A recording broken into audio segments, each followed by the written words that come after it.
Tom, I gotta say, man, Yeah, go on. loving that the mustache is back. Yeah, right. I just thought I saw you with the mustache, and now I have no obligation to have facial hair a certain way. I'm bringing back some facial art. You know what I mean? Absolutely, man. I like it. But what does a mustache mean to you, Chris? That's what I want to know. What does a mustache mean to you, and why? And why? Go on. I don't know. It's an expression, isn't it? Because you were reluctant to get a mustache for a while. Oh no, I already had Even a though mustache. you- I just, yeah, I yeah, just didn't but want to you- get rid of my beard. Yeah, but why? I don't know. I just because I'd had the beard for so long. I Yeah. think part of me was thinking if I shave the beard, then I might not have a chin. Have you Because I've not seen my chin for so long. Dude, have you seen some of those pictures of people who are like have a full beard? I'm talking like Viking beard. It's like chiseled. It's like, wow, Yeah. that guy, look at that strong jaw. And they shave it off. It's like, oh, oh. Well, should've you were done that. hiding something. You were hiding It something. was. Turns So- out they were making up for the weak chin. Yeah, someone once told me, Chris, that like facial hair for guys is like makeup. You know, like how like the way a guy uses facial hair is the way a woman uses makeup. In a sense of you can give yourself you can make yourself more angular. You can, like you say, hide certain blemishes. You could argue, 100%. like it really is, and it makes you feel. I don't know. Having some facial hair makes you feel a bit more confident, right? Makes you feel a different way. It's like, look, I'm a little bit different. I got this going on. Right? I got the mustache and the soul patch. And it's But I don't know. a Yeah, I sexy don't know. conquistador. Conquistador, buddy. I just think like so I was shaving it, and with my housemate Elsa, she was. We were talking, so as I was shaving, I kept coming out of the bathroom in different stages of my facial hair, you know? Yeah. And she was laughing each time, right? I was like, because we were having a pretty serious conversation, and like I kept coming out, like just having a serious conversation, but with like mutton chops and stuff like that, right? And it got to a point where I just left then the mustache, so I came out and she laughed again, and I went, oh, so I just carried on talking to her. She was like, "Are you gonna keep the mustache?" And I was like, "Yeah." And then she started laughing. I was like, "Why? Do you not like it?" She was like, "No, it's a choice." And I was like, you couldn't have said anything better, because the more I think there's like a pushback, the more I'm going to do it, you know? The more I'm going to do it. Yeah. Holly really doesn't get it, because I think that there's a respect between men when it comes to facial hair. Yeah. Like, no matter what it is. Yeah. Especially if you got something as loud as just having a mustache. Like, yeah, and like, you know, a thick mustache, like a thick boy, like a police cop from the 70s. A good mustache, right? Yeah. People are going to comment, right? Like men are going to comment to other men, go, "Mate, love that mustache," right? Yeah. Even if they don't have the confidence enough to say it, they'll say it with their eyes. You know what I mean? But like, since having this facial hair, right? Yeah. I've had guys come up to me and go, "Mate, that is fantastic." Yeah. And, like, point to my mustache, right? And I go, "Thank you very much." And then like I'll tell Holly, or like obviously she'll hear it or whatever, and she'll go, "See, this is what I mean. Is it a comedy mustache or something?" I'm like, "No." Like, guys, you know, they respect each other's mustache. She's like, "No, I just worry that people are taking the mick, you know?"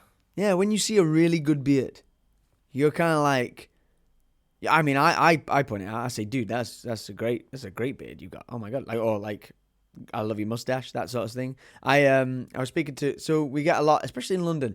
I do feel with a mustache now comes a little bit of like an identity of like maybe like a bit of a hipster type situation going on. You definitely wear with a mustache. You definitely wear a teeny weeny beanie. Teeny weeny beanie. Oh, I don't 100%. I don't think I could pull off a teeny weeny beanie. I don't know, man. I think you could. I think that and a denim jacket and jeans that are too small for you. I think you could do it. Thanks very much, man. Also, speaking of jeans that are too small for you, do you know why we could say like your cat Have you size? thrown those out yet? Or Because yeah, honestly thought you were gonna mention something. Then I was like, where are you going with this? No, I don't know who I was talking to, but I said, "Oh, your cat's died." We say, "Oh, your cat's died," like your cat's died trousers. Yeah, And everyone was like, no one quite understands that. And I think it might be a phrase from like where we're from. But do you know why we say that? not at all. Because it means that your trousers are flying at half mast for your cat, effectively, because it's at cat height.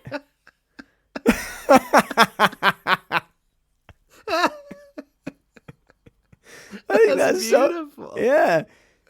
So there you go. I really like that. Because everyone used to say, "Oh, you got cat died trousers," and you're like, Yeah, you cat's died.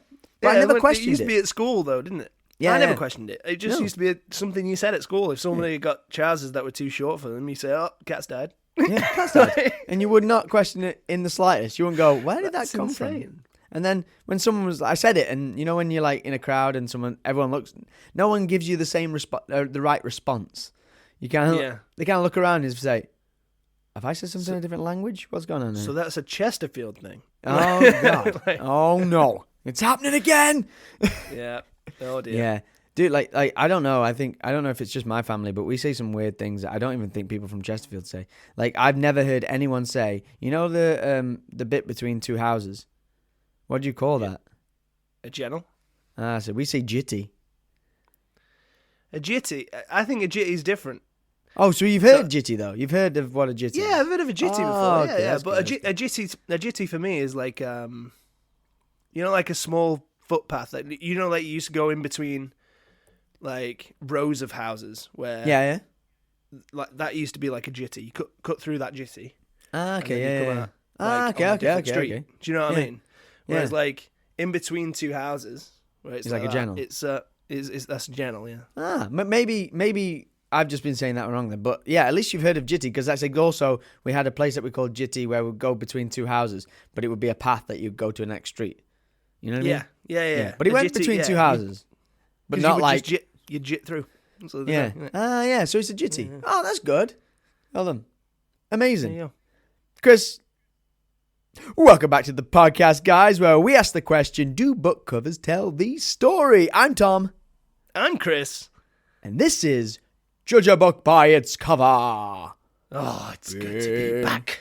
It's good to be back, but also, Chris, I'm far away from you. I can see you on a screen, but I'm not with you. I know, yeah. It's I'm not the sat same, on that man. couch. I'm not sat on that couch with you.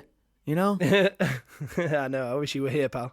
Exactly. The Wish you couple were. of episodes before, we were just sat on that couch looking at each other. Just, I don't know, we got a vibe. It was kind of cool. I wonder if we can recreate that whilst I'm in London and you're in. As long as I'm looking in Chesterfield. your eyes, man, that vibe's there. That's really nice, man. The problem is with my screen right now is that I've got you in the middle of the screen so I can see you, but Yeah. my face is kind of covering half your face. So I've got one half of your eye and then like whatever I'm doing. No, I'm blind in one eye. Oh yeah, man. But no, I'm wearing an eye patch with your face on it. So that'd be fun. But yeah, I'm sort of missing the sort of the I don't know, the thing you can only get when you're like next to someone. You know what I mean? An Yeah. erection. I know what you mean. The erection. Yeah, that's what I was going to say. Yeah. I'm missing the erection. You know, when we're in a room together, I can't. What is it called? An erection. Yeah. It's a special type of friendship, bro. I don't know what I'm saying. Thanks. It's not weird. It's not weird. Not weird. Yeah, about don't it. make it weird. Don't make it weird. Oh, let's cut this nonsense, Chris, and let's just get into it, shall we? Have you got a book? I do have a book. What is it? So I like this idea that we kind of like discuss a book and then we just get like we pick it and then once we like it, we just say stop it, and then we turn on and do the podcast. Yeah.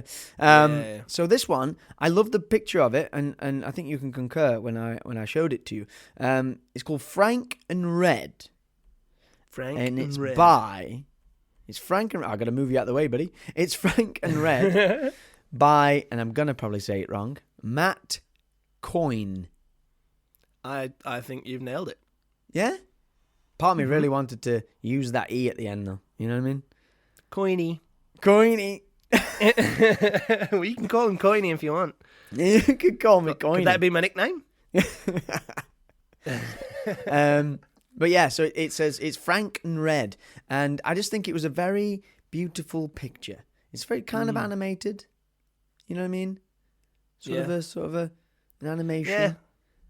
It's nice. It's nice. Yeah. Tell for the people that can't see it right now. Just get a little loose description of Okay, so you got a fence, a broken fence, and through one of the holes of the fence, you can see a man who's sort of slumped on a sort of seat, with no back. So you can see he's hunched, he's sad, and then peering over the fence. I don't know why he's not just looking through the hole, but anyway. Yeah, seems like he's gone to a lot of effort to look over that fence. But here's a boy, so maybe he's like, I don't know, looking for adventure. And he's like on a wheelbarrow that's stacked with like slabs and crates and stuff. And he's just like peering over as if like, I want to help that guy. You know what I mean? So Frank and Red. And it says underneath, it says, sometimes the friend you need is the one you never saw coming. I think we could go, you know, I think the dynamic between a boy and an old man might be quite funny. You know? Yeah. Two generations. Way different generations. Yeah, definitely. So I thought that. So if you could get that up now, guys, if you want to do that, play along at home. You got 3 seconds. You got 3 seconds because we don't wait. 2, 1. Right, brilliant. We're moving on. Okay, let's go Frank and Red. So Matt Coyne, Frank and Red. You're about to get jabbed. Yeah, because Chris, I was going to say actually what's jumping out at you, but I mean, it's obvious, isn't it? It's the kid looking over at the sad man. Yeah. Is he sad? I think he's sad. Yeah, right? Do you think he's lonely? He looks lonely. Definitely looks lonely.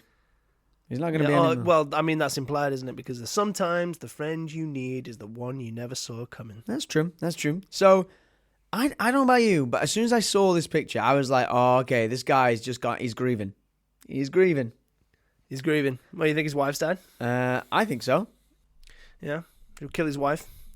Let's kill his wife straight away. Oh, I think no. I mean, are we going to kill his wife? Imagine he's so just we're going to kill his wife straight away. By the way, yeah. I'm seeing. Do you think the old man's Frank, or do you? Yeah. Think the boy's Frank? Oh yeah. I think the old man is Frank. And you think the little boy's Red? Red, because he's wearing a red top. Basically, yeah. What do you think? What were you going for? At first, I kind of thought the opposite. I thought the old man was going to be Red. Because that's normally something that, like, as you get older, you probably worked at, like, driving trucks or something. He's called Red. Okay, you know what? Yeah, because I think the red T-shirt was too obvious. Yeah. Oh, let's go with you, Chris. Okay. Old man Red. And young boy Frank. Young boy Frank. Little boy Frank. Little boy Frank. Yeah, so, I don't know about you, but, you know, with the broken fence and stuff. Yeah.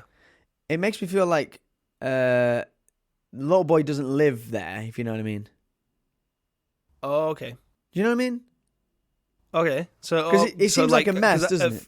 It does, yeah. But at first I was thinking like next door neighbor, and then yeah. I think so. That would You're be thinking quite maybe it's not. Well, you could look at it 2 ways, couldn't you? You could say like that seems like it's a next door neighbor thing because he's literally looking over there, and obviously why would the kid be in a different house type of situation? You know, obviously it would be quite easy. You live at the bottom of the garden, he would go and say hello to Red, but it's just the broken fence. But maybe the broken fence is like a symbolic gesture towards how Frank is feeling, how Red is feeling. Maybe Frank was. Maybe Red, was in the middle of fixing the fence when he just got sad and had to take a break. Okay. You know, like it's like a giving up that type of thing. You know, he's struggling, he's making the face, trying to rebuild the fence. I love that. Yes. So I think a while ago, so Red used to be like had a wife called Julie. Ooh, I was gonna go Judith. Oh, okay. Julie? I like Julie. Judith is okay. Let's go Julie. Yeah, Red and Julie, Miss Julie, or Judy. We go meet in the middle. Judy. Okay, so Judy. Yeah. I think when we pick up this book, Judy's already died, right? But maybe we like. Red used to like have a really good life. He used to be very, very happy. He'd be very boyish, very jokish, right? Yeah. Always looked after that fence. Always had that thing going on. And he lives more or less quite a solitude life now. Very, very sort of very alone. You know. Yeah. Solitary, not solitude. Solitary. Solitary. And I think Frank's family and Frank move in then. Okay. To this house, and I think at the bottom of the garden, it's quite a big garden I've got. At the bottom of the garden, that's Frank's fence. That's Red's fence. Okay. All right. But he's quite mean. He's got a reputation, so like the parents are a bit like, don't go and talk to Red. He's just grumpy. He's nasty. He's not, I wouldn't say he's mean. I'd just say he's grumpy. Yeah, but he's like Doesn't nasty. talk Like much. yeah, like maybe when the ball goes over, he doesn't let them have the ball back, or you know what I mean. Okay. That sort of stuff. You know, it's just a bit intimidating. Yeah. Yeah. But obviously he's sad because he's missing his, you know? Yeah, 100%. Okay, Yeah, so he's how Judy. does Frank then introduce himself to Red? I think one day Red is like sort of sat at the bottom of his garden. Maybe it's the anniversary of Judy's death. And he's sat there and he's really, really sad. And he's just slumped over, sat on that chair where many of the time they used to sit, Chris. Many a time. And then they used to look over at the other chairs and he used to go, I'm going to sit there later because we used to sit there too. We sit there. You know what? We sat on all of them. We sat. Yeah. We had a This lot is of our life. house. We've Yeah, sat this is all of it is us. Actually. And I think Red maybe is like playing on his own because he doesn't have any friends. Frank's playing on his own because he doesn't have any friends because they've just moved. And I think he goes down to the bottom of the garden. He's like playing like an adventurer. Oh, I'm venturing, going in, blah blah blah. And then boom, he hears Frank Red just sobbing a little bit. You know, having a little cry to himself. This was and then he climbs the wheelbarrow. Yeah. He looks over the fence and he's like, "Hello." Yeah. Just lighthearted. You know, he's hello. And then he can kind of say, you know, like that thing that kids do sometimes where they say, oh, well, my mum says every time someone's sad that they just need a big hug. And, you know, something like that, you know, or a hot beverage. You make him sound like Forrest Gump. Yeah. I got that type of vibe. Not like Forrest Yeah. Gump-esque, but that type of like innocence, the pure innocence. Yeah, of course. Yeah, Yeah. Frank had. And I think maybe he can go and sit next to Frank and maybe he can sort of like just sit next to him. Yeah. I'm saying, what Yeah, you sad like- for? Yeah, and maybe like, Yeah. yeah. Why are you crying? Yeah. Really annoying kid. Yeah. I think that's the kind of Going thing. on. I think that's the kind of thing we've got going on. I think we've got like a big sort of, and maybe like we can have that meeting keep happening. You know what I mean? Maybe like, Yeah. So I think maybe the first time is just like probably, you know, Red goes like, "Get out of here, kid. Go Yeah. on, get." And he's just like, "Okay, see you soon." Like, so then he just like, off he goes, not bothered. Off he goes, Yeah. playing again. And Yeah, then, like obviously each time gets probably a little bit longer, yeah, like interaction. yeah, And maybe because I think they've got to sort of maybe relate in some way. Yeah. So for because usually for like a kid and like an older guy to really sort of hit it off, sort of thing. yeah, They've got bond. they've got to like maybe have something in common. Like Red sees a lot of himself in Frank. Yeah. I like that. Do you have any ideas? You said about adventurer, didn't you? Oh yeah. Well, he was playing maybe- adventurers on his own. Yeah. Yeah. So maybe Red when he was younger. Yeah. Maybe that's what he always wanted to be. Maybe that's how he met his wife. They were what,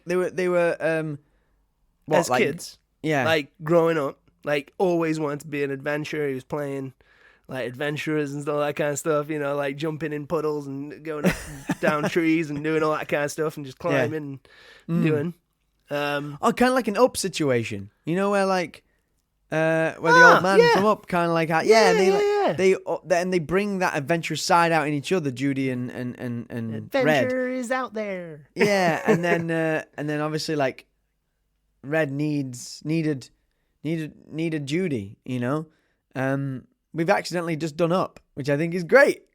We've accidentally done Up, yeah. So it's an Up situation. So basically, Red ties a load of balloons to his house, lifts it out of the ground. I think our book is a little bit more down to earth than Up. Yeah. I think that's a little far-fetched if you ask me. I don't know. If you ask me. I'm just saying.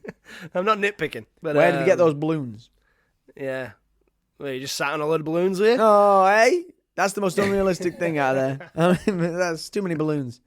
Yeah, so I think, this adventure thing. So maybe like one day Red hears Frank playing Adventurer on his own or whatever. Yeah.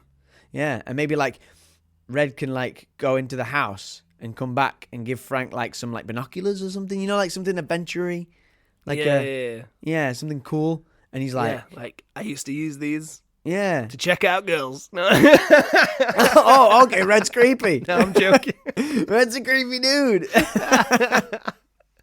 Yeah. Yeah, so basically, and you know, they kind of bond with that sort of stuff. But we got to come to a climax, Chris. We got to like get what happens. I don't want to kill off Red. No, Red can't die. No, Red doesn't die, and I think Frank maybe Frank's mum and dad are like still don't like Red, Maybe so a they're little like, bit standoffish. we don't want you to. Yeah, we don't want you to go hanging out with Red anymore, Frank. Yeah. Go play with kids your own age, blah, Kids blah. your own age. Like, I really think... But Red is interesting, because maybe he invites Red round to dinner, and Red comes round to dinner, and it just gets a little awkward, and he gets a little bit like, you know? Yeah. And then he storms out, and he's like, you know, I'm not as... Judy was the one who everyone liked. It was never me. So, you know? so he's struggling And then, to socialize. Yeah. Okay. Which then makes Frank's parents think that Red's weird.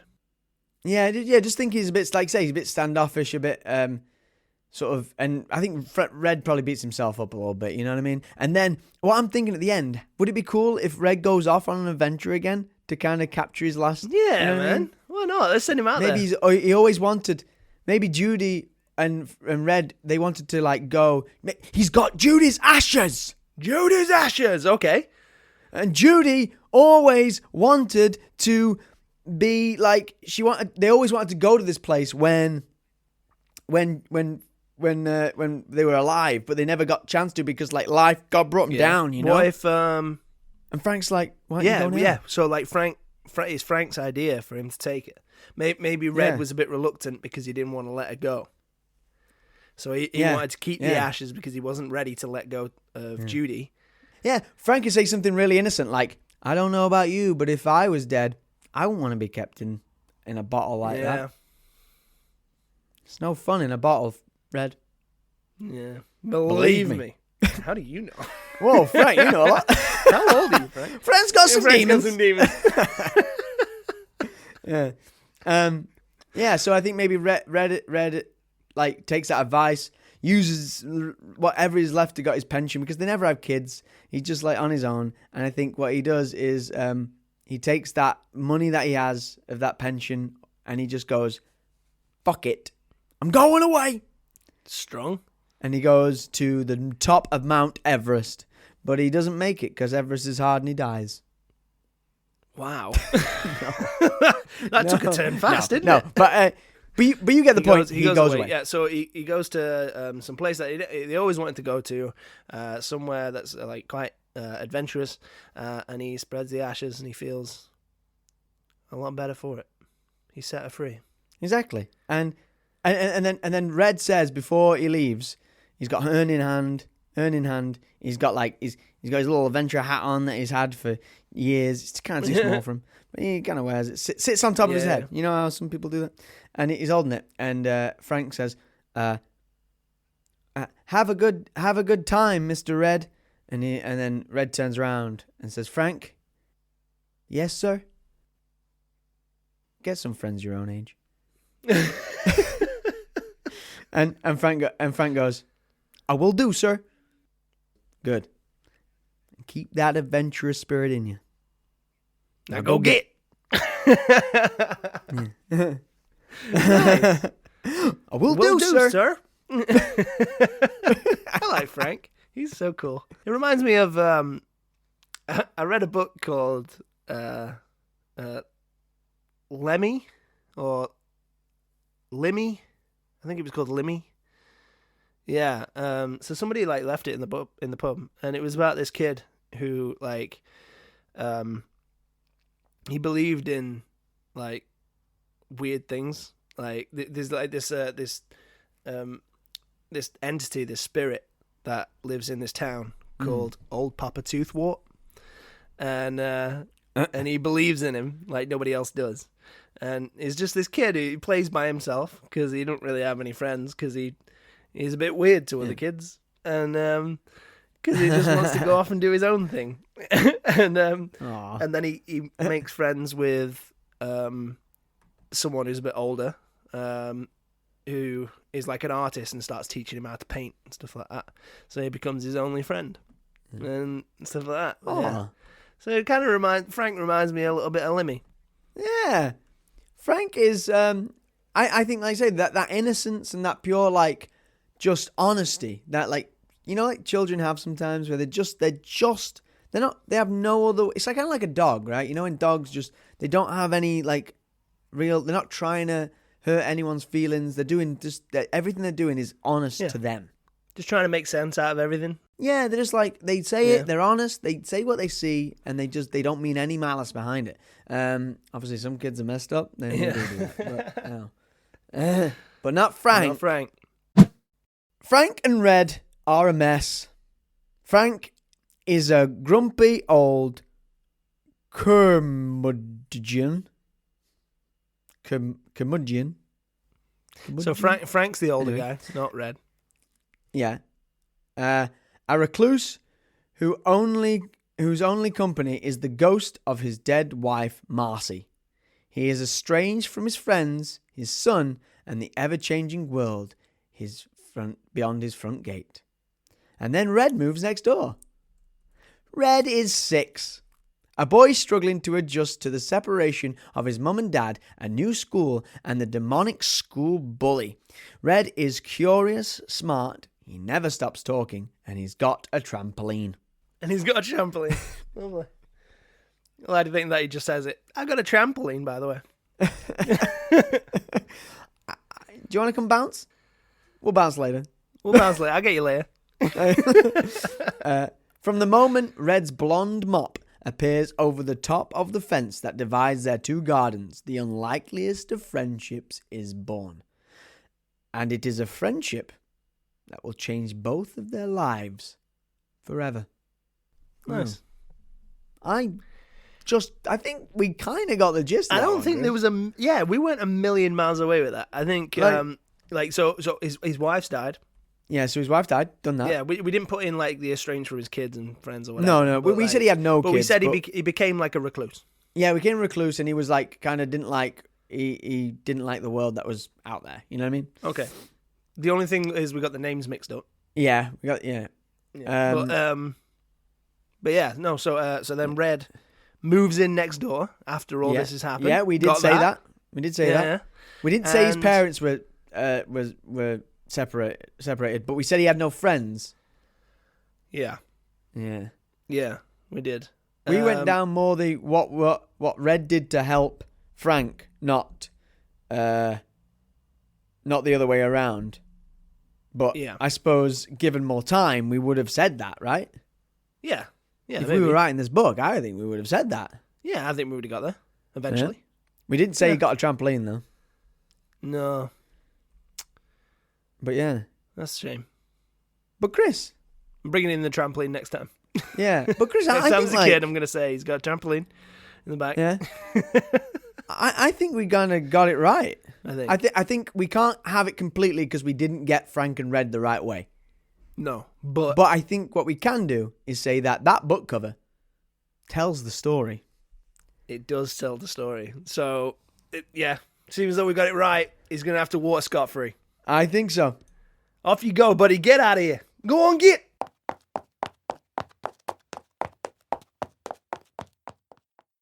Why are always the books wearing heels? I don't know. I don't know. It's fun, Books though, like boots. Books like boots, and they're made for walking, and that's what that book just did. So anyway, Tom. Yes. To finish off this episode, very successful episode, Yes. that we should maybe look at leaving off on a good, good fact footing. or something fun. Well, Yeah. what have you? Do you have a fact or?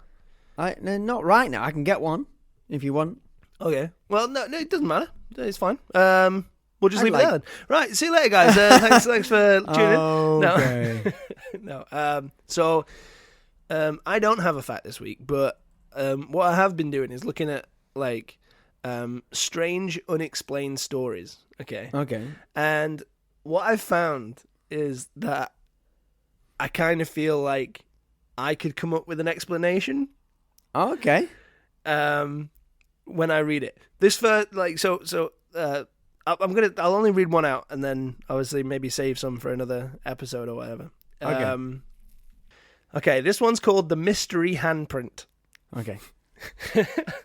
It says, my girlfriend got out of the shower and called me into the bathroom to show me something. There was a very strange, distinct handprint on the mirror. I lived alone, and she was the only adult that had been to my house in about 2 years. We each placed our handprints on the side next to the mystery handprint for reference, and neither looked anything like the mystery print. I still have no idea how it got there to this day. I don't believe this guy for a second. But not a chance at all. I think he's cheating. I don't believe him for a second.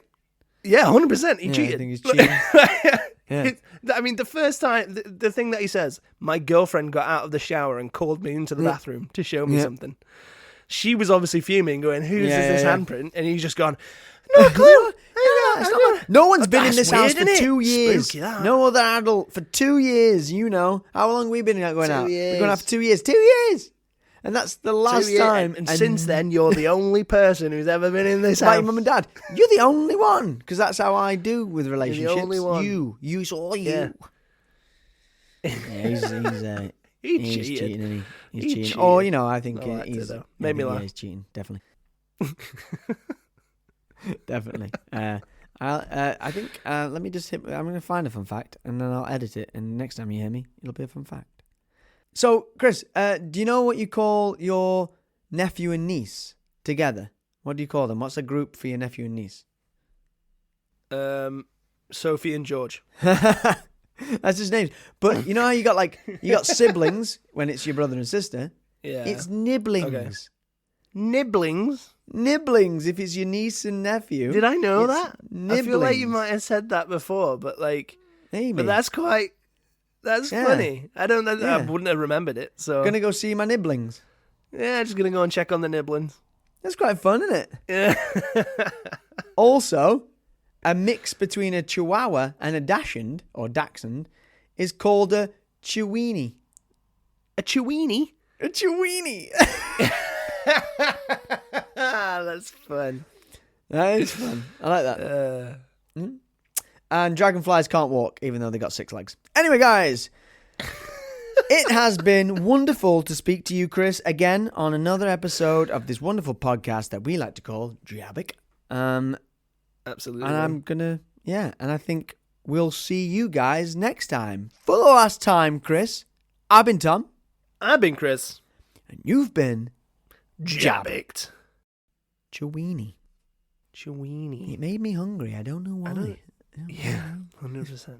100%. Really fancy a hot dog now. I don't know. Yeah, I think that's why. I think that's what it meant. Mm.